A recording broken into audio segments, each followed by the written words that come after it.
How to fix printer configuration error code 0x8007007e in Windows 10. First open Run. Type the following command and press OK. Open Drivers folder. In search type printconfig.dll.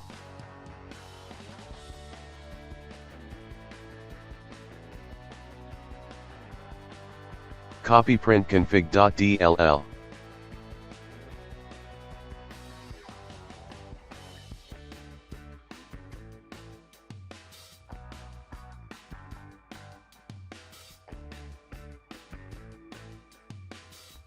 Paste printconfig.dll in this folder. Now your problem should be fixed.